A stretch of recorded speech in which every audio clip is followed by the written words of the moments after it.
You know, it's a pretty interesting day when. Wait, Bella, please don't. Don't destroy our furniture, please. What was I saying? Oh, yeah, when you wake up and you realize that you have no internet service, of course you don't want me to talk. Like, literally, the minute that I get on. Yeah. And then you start thinking, well, what am I going to do? Because I need to apply for work because I lost my main job and source of income. And say, okay, all right, go ahead. Sorry. And I say, well, let me go to Starbucks and use their Wi-Fi, right? And then I start thinking, well, I don't go to Starbucks often. So I'm like, I decided to put on a pink dress and just feel like a carefree girl, like once upon a time. Like, I don't have these really big time concerns about, you know, sustaining the roof over my head, eating. Well, I need to fast anyway, so that'll just benefit me. But, I just, I got to this like realization when I went to Starbucks and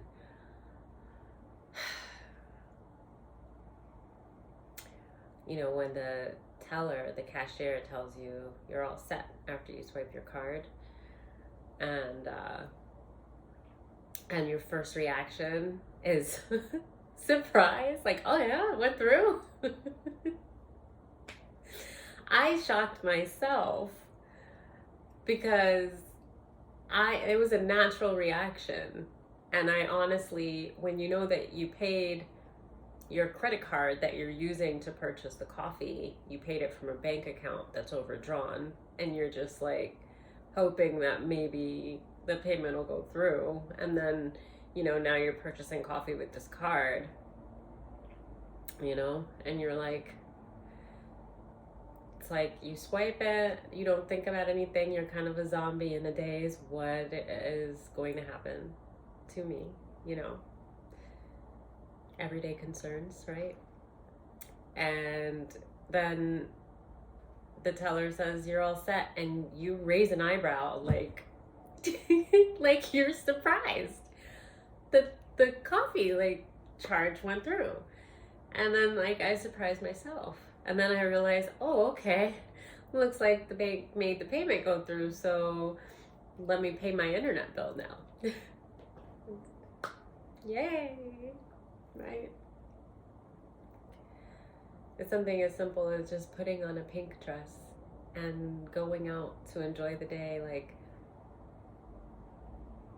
not actually making note of doing that, so that you have 10 minutes where you can forget about why you're even going to Starbucks in the first place and just feel like a normal person that just felt like going for coffee and while enjoying a beautiful summer day, in a pink dress.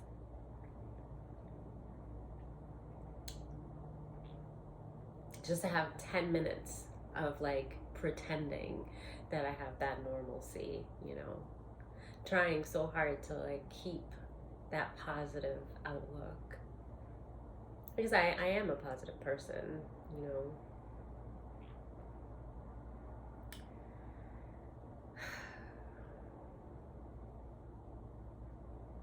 It's crazy. And then, so everything I shouldn't have, the coffee, the lemon cake that I ordered, the bagel, everything bagel, it was delicious, with cream cheese. Okay, fine. I don't eat that stuff a lot. I'm definitely going to be, resetting my metabolism with some fasting. I had my 10 minutes, of just normalcy in Starbucks. It was worth it. And I just, I also never had that. I always tip, right? Because I have a history, as a server, And so I just always tip if it offers a tip, you know, $1, $2, whatever. I always go for like 20%, whatever. You know, but how do you charge $15 for a lemon cake, a bagel, and a coffee? Like, how is that 15 bucks? And you know, that's something I wouldn't really thought about before when I had a regular paycheck coming in, right? Even though that basically this whole year has been a struggle. I mean, the last 4 years have been a struggle. I mean, since I lost my house, it's just been different levels of struggling, right? But this year really takes the cake, and um, I've tried. Like I keep going. You know, I keep going, and honestly, I really feel like I have been surviving on nothing but faith, which is everything, right? Because it's why I'm here today. That like literally like my portion has been the hope that I carry on a daily basis. That I work so hard just to like retrain my thinking when those negative thoughts come in. When people treat me so terribly, and really I'm like in a state of suffering, and like, you know, like a kind word is, that's it. Um,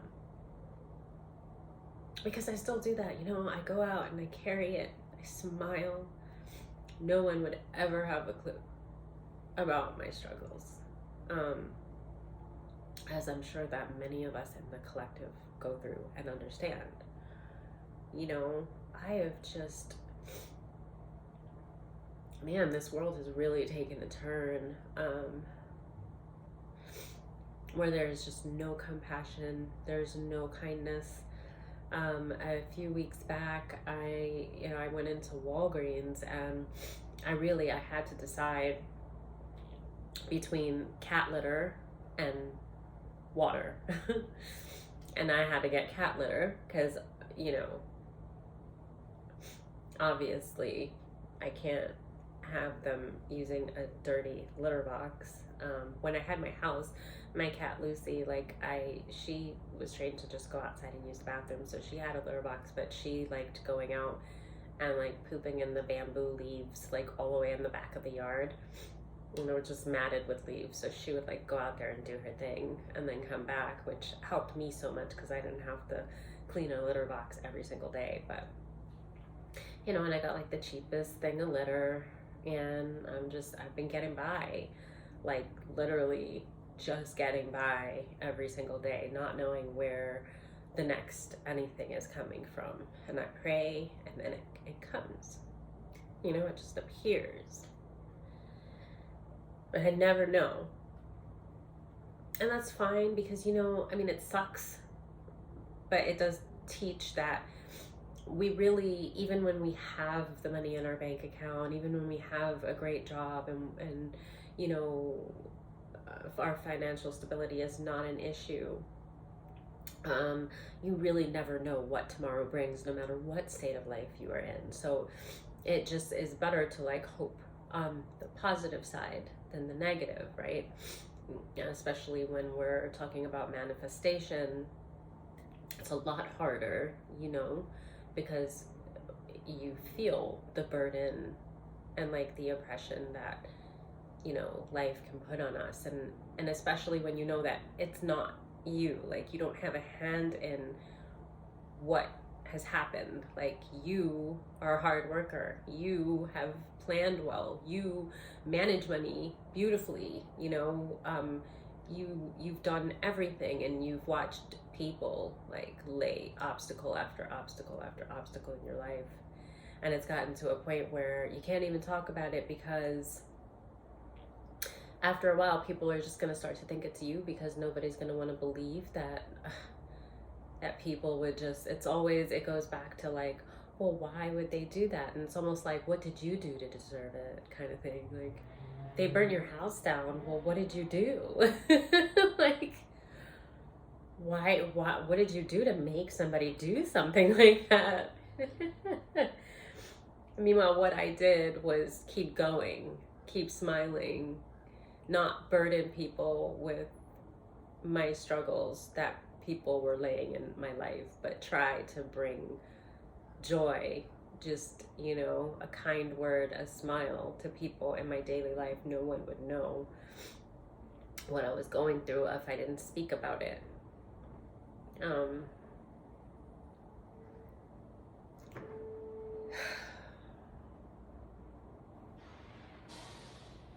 So yeah, Starbucks. So, you know, I felt a type of way because I wanted to tip, even though I just spent $15 on a lemon cake, a bagel, and a coffee.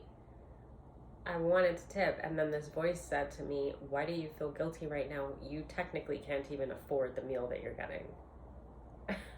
And you're worried about tipping somebody behind the register for like bagging it for you.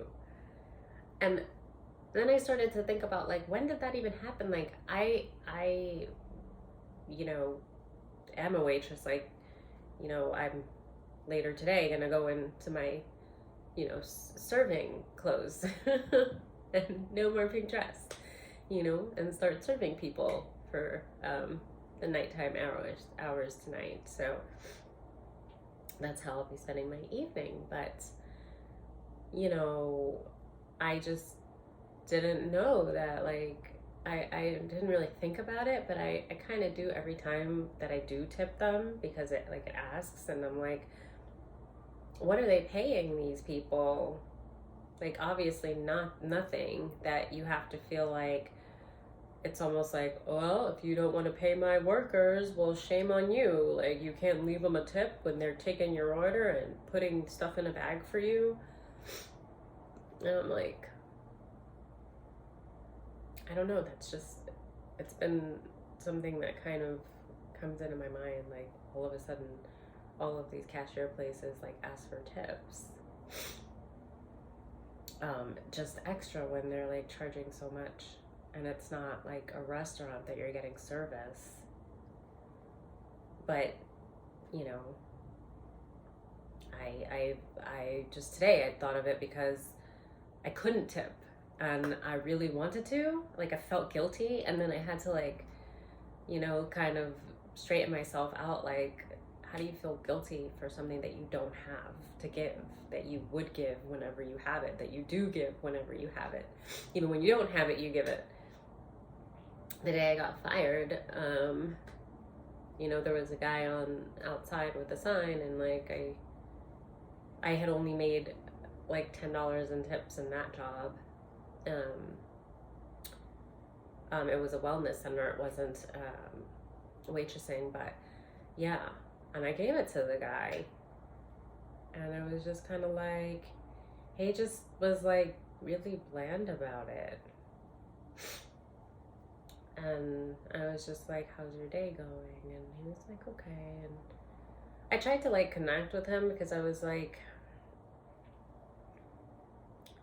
you know, he said that he couldn't like really like his back, he had some back issues. He was a young kid. And I don't know, I thought about it.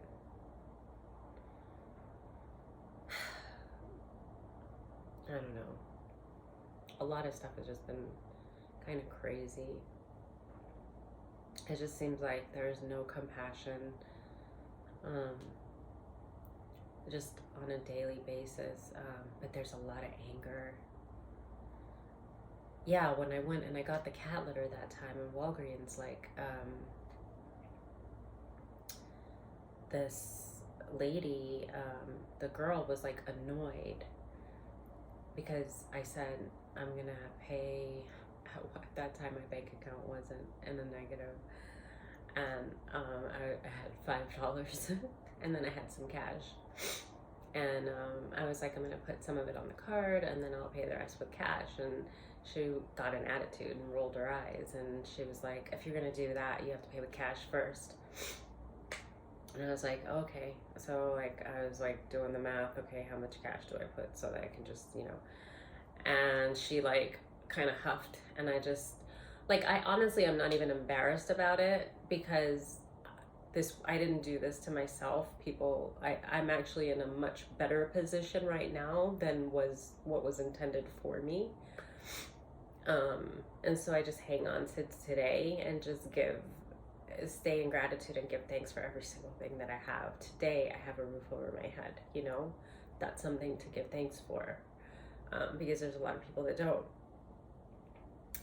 And the people that, you know, stick their nose into the air, like you're just failing in life, not knowing your journey or your story or anything, but they, you know, don't have to ever worry about something like that, you know, and fuck you, because you don't know. You don't know what tomorrow will bring anybody. So, like, try to have some humility for people that have less than you. You should be even in more gratitude for what you have, not shitting on people that have less. Just FYI. But yeah, so she kind of rolled her eyes, and like, I realized, like, I'm not even embarrassed anymore, because I know how many horrible things were orchestrated in my life, to put me in this. Like, I just, it's a miracle that I even have a roof over my head right now. It's a miracle that I'm not 6 feet under, like a dozen times over, because it wasn't just one or two things. It's just been coming at me with obstacle after obstacle after obstacle, orchestrated obstacles in my life for years. And I've just been struggling for the right to breathe, right? And still trying to carry a smile and be kind to people, even though I don't get it back. And so, yeah, I just realized in that moment, like, something I thought would make me embarrassed, you know, or feel ashamed. I saw she like had a stink attitude, and I just said, look, I'm broke. That's why, you know, I didn't say that's why, but like, I could see she was like huffing and puffing, like, why does she have to pay with a credit card and cash? Why can't she just pick one? Why does she have to like make my time annoying? Like, you know? And so I just said, look, I'm broke. And I just said that, and I went on to like counting the cash, and then I saw she softened, you know? And she kind of like she softened, and then was just like nicer. No more attitude, no more rolling her eyes, sweet smile, have a great day, you know? And I just thought to myself, why does it take that? Do you have to know that I'm suffering and struggling to be kind? Why did that make you feel well enough to be soft? Why can't you just like let me pay how I'm paying? Like, you don't know anything about me or my history, and you are working, you know, and getting paid for that job. So literally the extra 30 seconds that it might take to swipe a card and pay cash, I don't understand what the attitude was for, you know? And I didn't say all of that. I just thought about it, because I just thought about how her like demeanor changed, and then I thought about myself too, because like in that moment I was like, I really didn't care. Like, I didn't feel ashamed to say I'm broke, you know? Because like I worked myself to the bone. Like, I worked 7 days a week, you know, 12, 15-hour shifts. Like, for years and years, I worked to buy my home, and then just, not only did they burn it down, but they like waited for me to go to sleep to like take me out that way. Like, I just don't even. And then the stalking and the harassment and the bullying.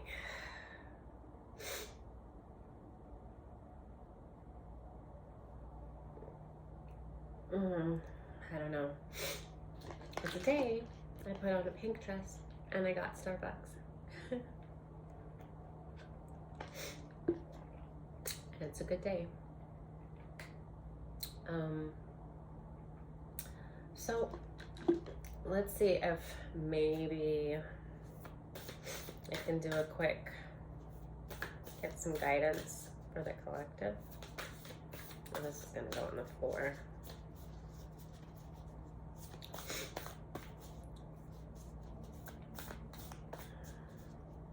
And I got internet, so I was able to come on here. I was like, well, internet's back on, so these weren't things I had to worry about. Not something I was used to worrying about before losing my home. But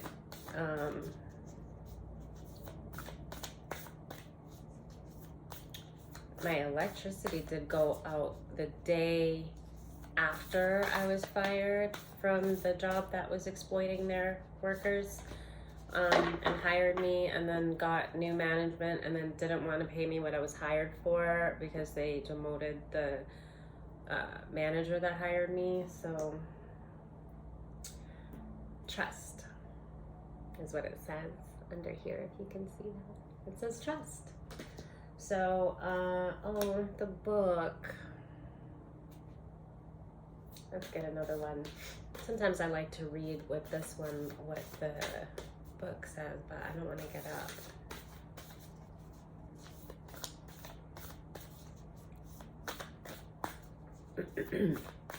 Yeah, the day after, anyway, I lost that job. I was like rambling, sorry. Can you tell I'm a little bitter? But yeah, the day after my electricity went out. Yeah, oh shit. The electricity went out the day after I lost my main source of income. And that happened to be the day that I received my last check. So the electricity went out, and then I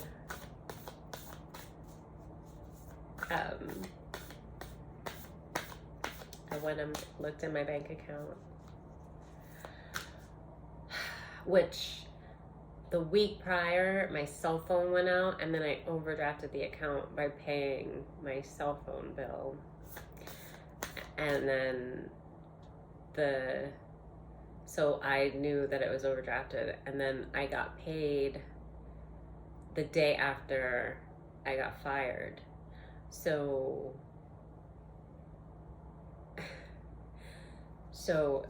it it paid for the overdraft, and then it paid for my electricity, which was then turned back on within the hour. I mean, the timing, just, I don't believe in coincidence, I'm telling you, I've been traveling on faith for years, just never knowing what tomorrow brings, but just accepting that today I have, I give thanks for every single meal. I give thanks for every shower. And I just keep going.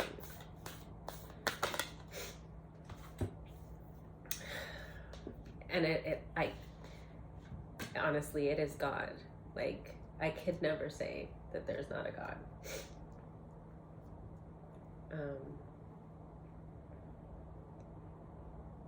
So it says trust, and then story, and then bliss. Okay, and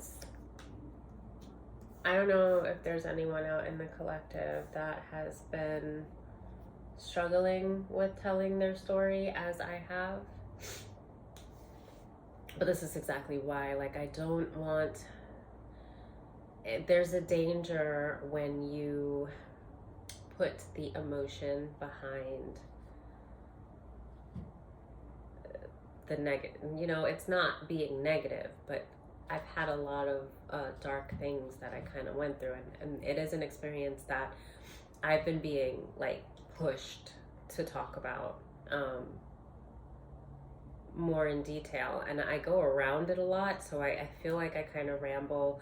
Maybe deep down there's like something that it's very vulnerable to share something that's happened, because I've gotten not very much compassion or understanding with the community that was surrounding me and where this was happening to me. So like, there's this, distrust with sharing it, but like my spirit has been telling me that it is a miracle, the things that I have survived. Um, there's just nobody is that lucky. There is no coincidence that, you know, it really has been a series of miracles that has brought me to even where I am today. And um, my spirit has been telling me that I didn't survive those things just for the purpose of knowing that I'm not alone. It wasn't just for, like, it's a story that I have to tell. So seeing this, I'm thinking of that. Maybe this is a message for someone, in the collective that may be struggling with a similar thing. Because I'm, my internet came back on, and this has been burdening me. It's been on my shoulders. It's been a weight. I have not felt ready to really, I've talked about some things piece by piece, but I haven't felt secure or ready to even try to talk about some of the stuff that happens. And at the same time, I've wanted to, because I've been being felt spiritually guided to, and because with all that suffering, if nothing else could come of it but awakening someone to, or helping someone go through something that they're struggling with, or giving them that hope, just from being able to articulate what the spiritual experiences that I've had were, and how they carried me through like a complete horror, like that gives it purpose. And it's a scary thing. But I also I haven't felt ready, because I haven't wanted to come on here and just start crying, for one. It's not really a good look. But we shouldn't really be ashamed if it's authentic emotions. It is a level of vulnerability that I just haven't felt ready to do, and I've wanted to get a little bit, tougher with it also. But I will, just to where I can, I'm gonna start sharing some of my story and some of the stuff that's happened, to get it out until I stop feeling this burden. Like I feel like a weight of stuff. Like Spirit's been like, I told you to say this, I told you to say that, and like it's just piling on things. Like I should be talking to you as I'm going through this stuff, is almost how I feel. But I've been just trying to get through it, and a lot of times I have been trying to cope with my fear and to turn that into positivity. And I feel like sometimes the burden is so heavy that I feel like if I talk about what I'm going through, I'm going to internalize it, because saying the words is going to bring up the emotions behind it, connected to it. And then that is the danger with manifestation. Because it's like you're calling upon more of what that emotion is. So I'm very careful. Obviously, it's not like all the time, you can let things out. Tears are cleansing for the soul and the body, like. But it's also, besides the vulnerability, it's kind of just what's been carrying me through. I take my mind off of it. I try to bring up gratitude. And so sometimes I feel like if I was to come on here and talk about some things, it's going to do the opposite. And I'm like, when I get through it, then I'll come on and talk about it. But like, it's always something else comes on. And so I don't know. I'm just going to do the best I can in trying to speak about what I'm being guided to speak about. Sometimes I feel like it pours out, like I'm getting channeled messages, and then I feel like when I come on and I know that the camera's running, it's not going to come out the same. And that also comes with trust, because if it is the Holy Spirit that's telling me to come on here, then I have to trust that what needs to be said will be said, even if I don't know. If I'm just babbling, maybe I will say something that will, kind of hit home with the right person, with the person that it's meant for. So, anyway, bliss, story, and trust, that makes me think about, exactly kind of with where I am. So maybe there was a reason that there's someone out there that has been needing to kind of renew their faith and their trust. Maybe there's someone out there that has a story that they need to share, and that they've been having that same guilt and like inner turmoil with feeling maybe like nobody cares, nobody wants to hear it, or people won't understand you, which is even more scary, because I'm very familiar with being misunderstood, and being judged wrongly, without even the attempt to find out the truth. People just judge me and they run with that. So I just let people think whatever they want to think. But yeah, that you might be struggling with telling your story. And I'm seeing that there is bliss on the other side of that, which is what I've been being guided to, that this is something that I need to do, and it's something that I have to overcome, and just do it for whatever, because that's trust and that's faith, not being able to see what the end result is or the why, but trusting that this is where you're guided, and it's meant to help, and you don't have to really know anything else.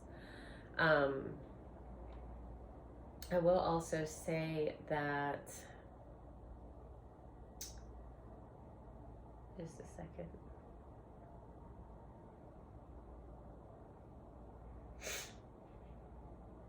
So someone has a story that they need to share, and that they have been hesitant to do so. And there's a cardinal. You have a lot of support, and this is like ancestral support. There's spiritual. There's a fox. I have a story about a fox. A fox saved my life, and it was a whole spirit. Like, I guess, should I tell that now? I was gonna say something else about this. Oh, okay. As far as the story, I know also that it can be very intimidating, and that level of vulnerability and that fear, that's why you have to do it. Usually if I feel like fear is the controlling factor that's stopping me from something, I'll do it just to say fuck you to the devil, kind of thing. Like, because I feel like fear is of the devil, and it is, actually. Not I feel like it is. It's very low vibrational, and it's not something that you want to allow to rule your life. So I've been using that to kind of guide me as well. I really analyze my reasoning behind not wanting to do something, and if I feel like it is fear that is the most prominent factor in what's keeping me from something. Now, fear also does aid us in like not doing stupid things, it is there for a purpose, but it's really analyzing and weighing, what is that? Is this fear valid? Is it really something that's of the mind? Is it something that's energetic that can be being projected onto you, perhaps? Is it something that you have been conditioned to believe that you don't have a voice, right? Because we all do, right? Who are you to tell your creator that he was wrong? If you are here in existence, you have space, you hold space in this world, and you have a purpose, and you have a voice, and you have a right to speak. And if somebody doesn't want to hear it, they have a right not to listen, So really just kind of weighing it and seeing if it's fear that's keeping you from it, and that's your answer. Because if it is, then you got to pray your way through, and you got to do whatever that is, safely, you know, obviously, depending on what it is that you're struggling with. And I also wanted to say it is really hard when you have people telling you not to trust yourself, even when you know that whether you view yourself as a clairvoyant or not, you know, deep down, you know who you are. You know if you have these gifts, even if you're afraid to say it or you feel like other people don't believe it. You know, because especially if you're like clairaudient, clairvoyant, there's no way not to know it's something that you travel through life with, you know. It's rescued me. It's saved my life like a number of times. Especially when I was like a zombie through a lot because of spell work that was being done on me. I literally was like zombieing through my life. And I had, you know, the clairaudience, that voice, you know, in my mind that at the time I thought was intuition, but to me, that is intuition, is your guides, your angels, your ancestors guiding you, you know, and that's why it's so important to listen to that voice. And where people will call it crazy, like, oh my God, she's hearing voices, it's kind of like it's in songs, you know, the voice within, you know, it's in movies, it's in famous quotes that, you know, you have to listen to that inner voice, you know, that is the Holy Spirit within you, that we all carry. That is, you know, the voice of our ancestors, our guides. Clairaudience, that voice told me to step back and kept me from getting hit by a train when I lived in New York. And I had my headphones on and I was leaning over looking from where the train normally comes from every single day, because I routinely took that train every single day. And this one day it was coming from the opposite end, and I couldn't hear the horn because I had my headphones on and I know where the train comes from, so I'm looking over like, you know, when is it coming, like a fucking idiot. And I heard, step back now. And I took a step back and immediately, whoosh, like that, like I was gonna be gone had I not listened. And there were so many people at the platform lined up, seeing what was happening and waiting to see a girl get hit by a train. Was I the zombie or were they? The same thing happened with the bus. Except I didn't have my headphones on. I normally didn't walk with my headphones for that very reason, but on the subway, I would have my headphones on. You know, if I'm sitting on the train or on the platform, then I would usually have my headphones on. So that was just, wow. But yeah, like with the bus, like I was just kind of walking, and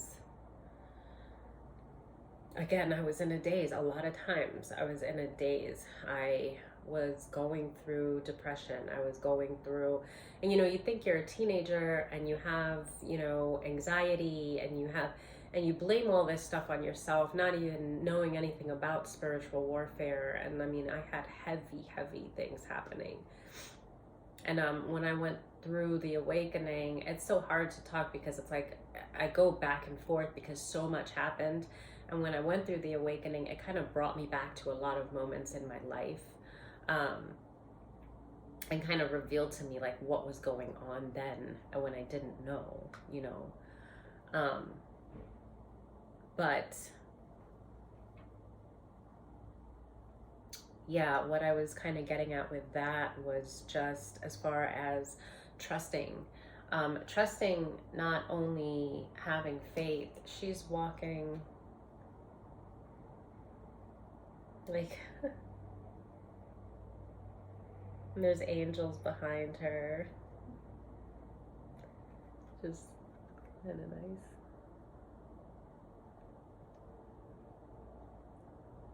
You know, that's for trust. Um, it's trusting yourself. That's a big part of it. I remember when I suspected kind of what was, I could figure out, like, I knew something was happening for quite some time. And there were probably like half a dozen times throughout my life that I went to a reader. And I went to one, and she was saying all of several clairs that she had heard. Now, I had only heard of clairvoyance. I didn't ever look up what it meant until I went through my awakening, and I was like, oh shit, well, that's it. Okay, I didn't know. Would have helped if I looked that word up a long time ago. But she said several clairs, and I asked her, how do you know? And the reason I asked her was because I was feeling at that time, I had a lot of things stirring inside of me, like trying to connect the dots to the things that were happening in my life. And she said, I trust myself. And I was just quiet. I just kind of nodded. And she said, always, I trust myself. That has to come first. And you do, because it goes back to self-love and the Holy Spirit, like, that connects you to the Creator, to the source, to the highest vibration of love, because it is within us. So you can't really access it without that self-love. And that's going to come with trusting yourself, right? So trusting yourself, trusting the universe, trusting God, trusting the plan and the laws of this universe, that when man's laws fail, there are the laws of the Creator, the laws of the universe, karmic laws that are indefinite, that are there's no failing with that.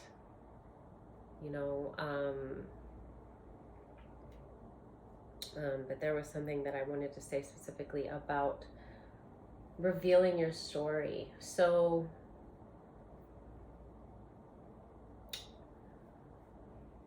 right, okay, so what I was getting at with, even if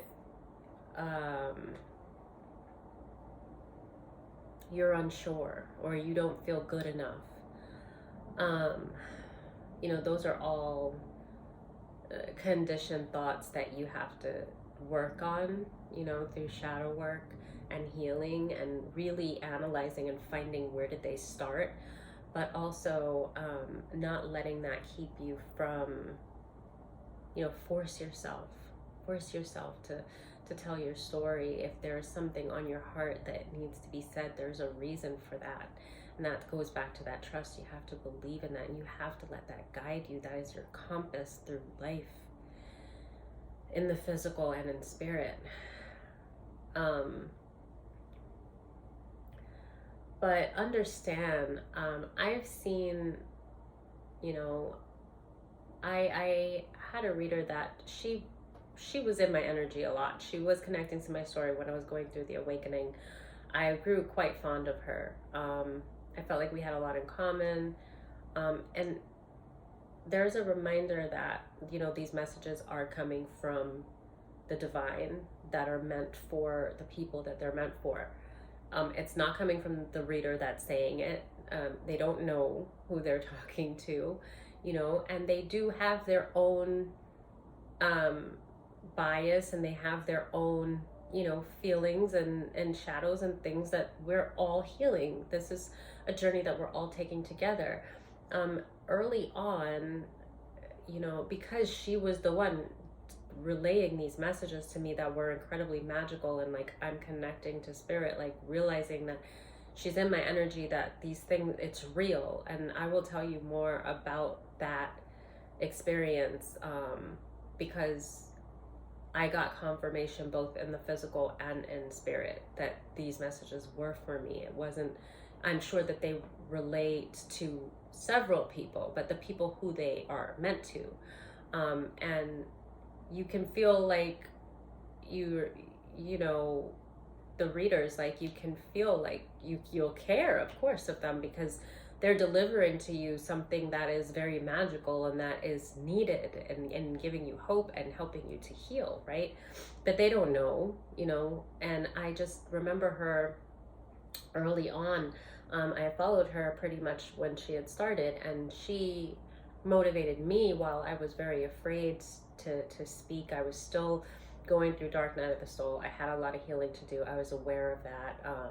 It took me like a year before, a year after that, before I was even able to come on and try to start. But I knew that I would, and she was one of the motivations there. And I remember her saying, like, if you're, that you should, that you're gifted and that you should be on here saying this, like, you need to come on and you need to speak. And like, she was very like motivational with how she said it. And then I heard her a couple months back, and now she's gained quite a following. And I'm really proud of her that she was able to do that. I don't watch her. I stopped watching her because, for one, if I'm going to be doing readings, like, a lot of the messages come out the same, and then also people can kind of like rub off on you. Like, if I do watch, if there's a message and I'm praying about it, and I do like watch for a message, or I will, because it is very magical when it happens. But I'll watch somebody that, like, I know I have nothing in common with, like, we are completely opposite, just because I don't want anything about their readings to like rub off on me. Like, I'll watch somebody that like doesn't, there's like no relation at all, and then I'll usually kind of give a space in between. Like, I won't be like watching readings and then like do a reading, because it's really important to me that it's coming, that it's like authentic, and that it's coming, the way that it's supposed to come, and not, and even any way that it comes, like, even if it comes because you picked up something off of someone else, that's fine, because it's really the message at the end of the day. But it's just, I've heard things within the tarot community about like people like being copied and this and that, and so like I just would never want to come off that way.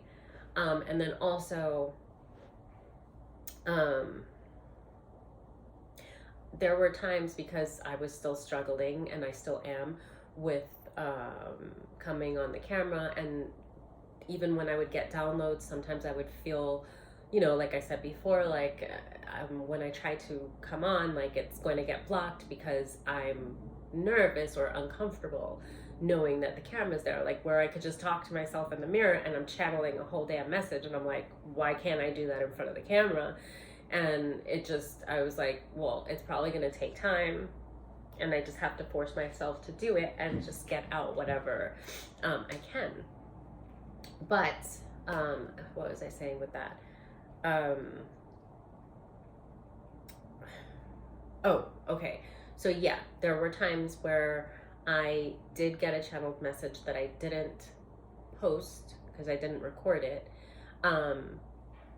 Lots of times, and then like I would go on and watch a reading, and then somebody would say exactly what I said. So it is in the energy, and is, especially if we're pulling on collective energy, then it makes sense why a lot of readers do get kind of the same message.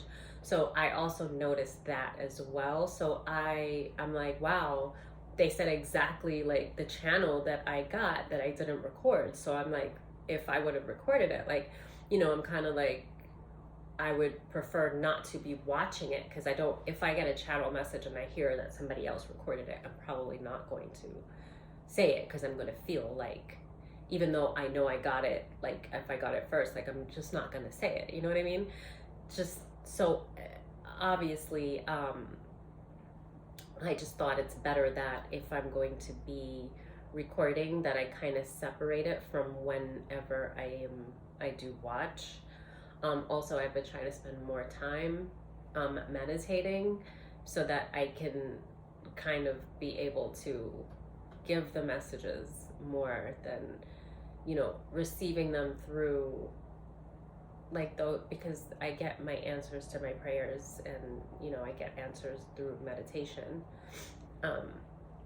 and I'll get it just through signs. I'm always looking for signs. And you know, when it's important to look for signs, by the way, because like your spirit guides know you best.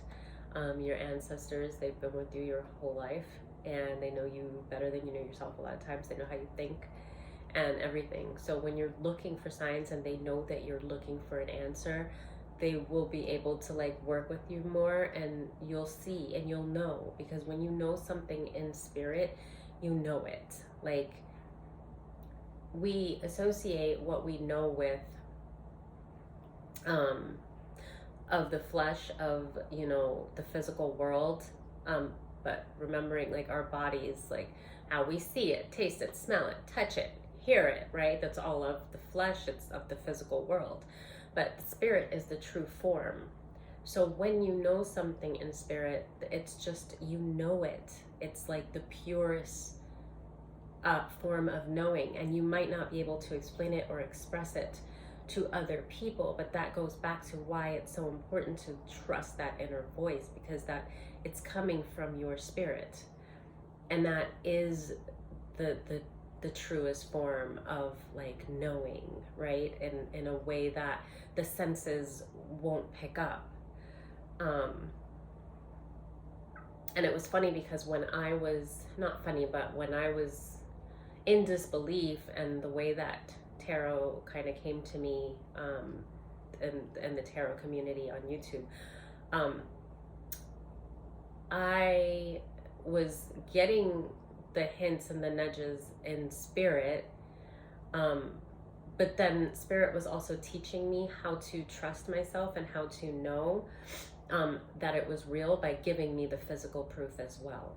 And so it was really cool in the way that the Holy Spirit like delivered the messages to me, because it was, you know, a regular thing for some time as I went through this awakening.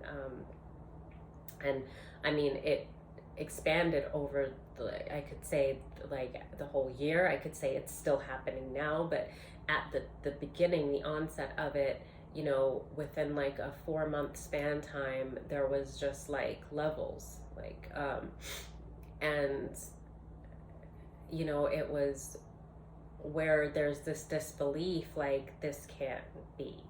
But like, I've already experienced things in my life that I know that it can, but like, I've never experienced something so magical, or I didn't know anything about the tarot community or anything on YouTube. But I had prayed that I could get messages like in an unbiased way, because I was experiencing so much bias from people. And I needed help, and I knew that a lot of things that were happening to me were a lot of spiritual warfare. It was a lot of divination. I didn't know where a lot of it was coming from. There were just a lot of things, and I needed help. And then that was like around the time, and I just thought it was incredible, because the physical proof that I did receive, that spirit gave me through the tarot, was still not as sharp and clear as the spiritual validation that I got. And so it was like the Holy Spirit was teaching me how to recognize, so that I never second guess that spiritual feeling, even though it's so real and so pure, because society, the world, teaches us to not trust ourselves, that if you can't see it, touch it, smell it, taste it, hear it, it is not there, right? And so spirit was showing me, no, like, this is you, this is what's happening, this is real, and here's your physical proof for what you've already known in the spirit. And it was kind of going like that, and I will do another video to kind of elaborate more on that, because I don't know if that's even clear at all. But going back to the story and what I was getting at with telling your story, it's still something that I'm clearly working on myself. But for, you know, the person or persons out there that might be struggling with that,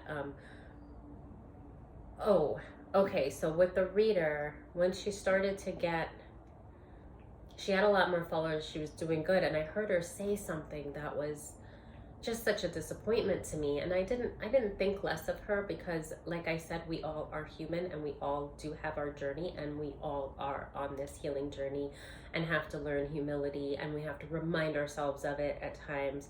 But she said, she was talking about someone. I don't think that it was me, because I'm not even like a part of the algorithm. So, but she was talking about somebody that was stealing her messages, right? And she was making fun of the person because she said that they don't have any followers. They're one of those people that have like, 10 subscribers or something like that. I don't know the number that she used, but it was like a really low number. It was almost kind of like making fun, like, and look, if nobody wants to feel like they're being stolen from, and if, I can understand that, but the reason it disappointed me was because of the hope that she herself gave me, a year prior, when I was hearing these messages from her, and where I had this fear, thinking like, would I ever even be able to do something like that? And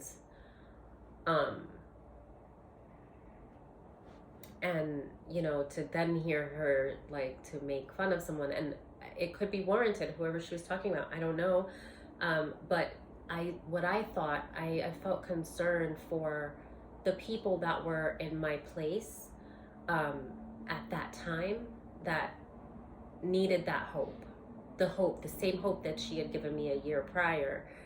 I almost felt like I was thinking of people that might be watching her and would be deterred from even trying because they heard her say that.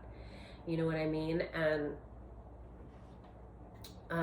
but then I also thought from her standpoint, what it feels like to feel like somebody is sucking you dry of your own life force, and to feel like, all of these things are happening to you that are unwarranted, and that you have no help, and that it's just very unfair. And so, like, I didn't think less of her by any means, but I did feel disappointed to hear her say that, because she's not just giving, a message for that one person.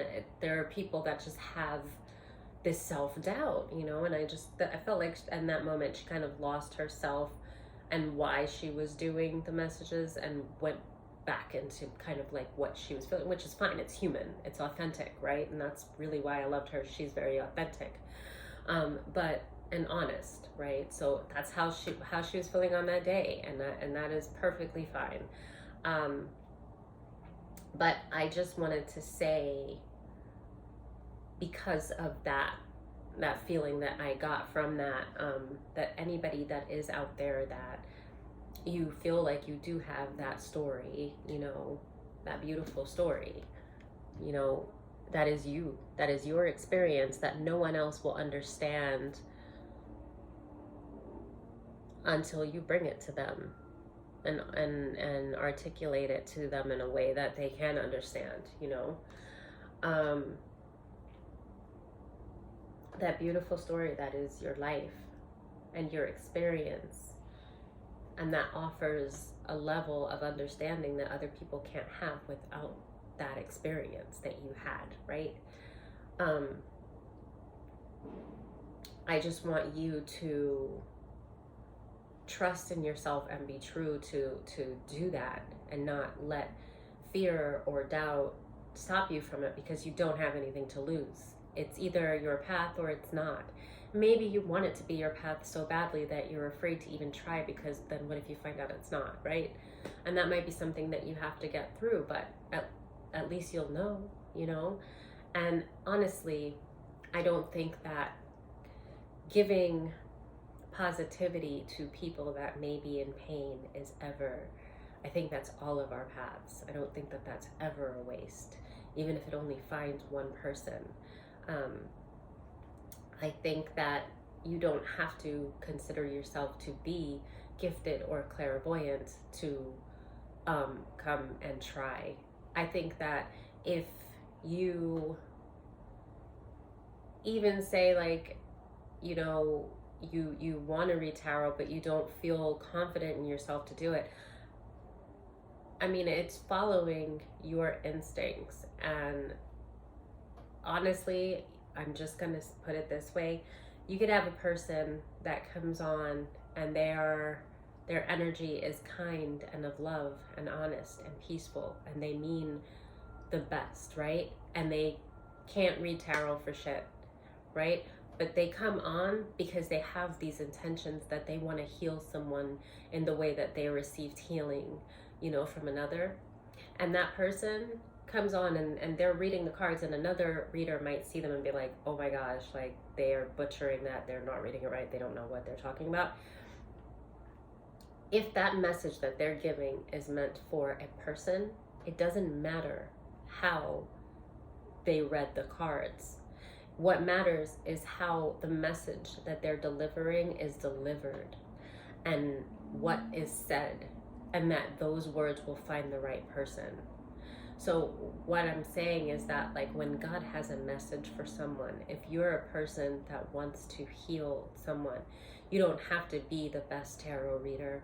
You don't have to be clairvoyant, or consider yourself to be any of these things if you don't, if people are telling you that you're not good enough or whatever it is.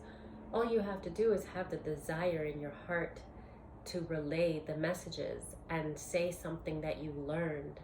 Nobody can tell you that your story is wrong. It's yours. And when God has that message for someone that you deliver, it doesn't matter if you decided to use a card to say it and you read the card wrong and another person is like, well, that's not what that card means. It just matters the message that you gave, that it's going to find the right person, and it's going to come from you that had the heart for it to find the right person, and had the kindness in you with the right reasoning behind why you wanted to even give this message in the first place. So there is no one that is not equipped to nurture the soul of another person. It's what we are all here for. So I'm just saying that so that if there is anyone out there that feels like this is something that they want to do and that they're just not good enough, don't think of yourself that way, because of course you are good enough. And when your heart desires to heal another person, that's all the good enough that you need to say a kind word and give a kind message and provide hope. However it's distributed, it just needs to come from you. That's it. However it comes from you, there is someone in the world that needed it delivered exactly that way. And I don't even think I've been looking at the camera this whole time. I think that's the camera, whatever. But I've been looking like up in the corner and I'm like, wait, that's not the camera. But yeah, so that's basically what I was getting at, what I was trying to say. And I'm gonna probably leave it there. I did bring some other cards out. There's this Soul Helper, so some Oracle. Maybe we'll do one more or two more. I don't know. I haven't opened these for a while. We'll see what comes out. I haven't used these in a while, and I haven't cleansed my cards, but I always cleanse this room. Oh, so well, I didn't want 3, but let's see. It's time for a change. The time of guilt and shame ends now. And a message is trying to reach you. That's pretty convenient, actually. Pretty cards. It's time for a change, my love, my beauty.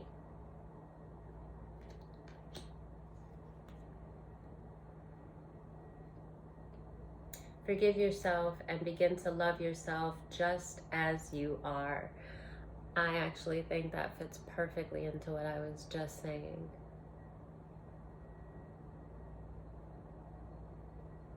The time of guilt and shame ends now. Okay, and a message is trying to reach you. Be vigilant. Be vigilant. The spirit world wishes to find and touch you.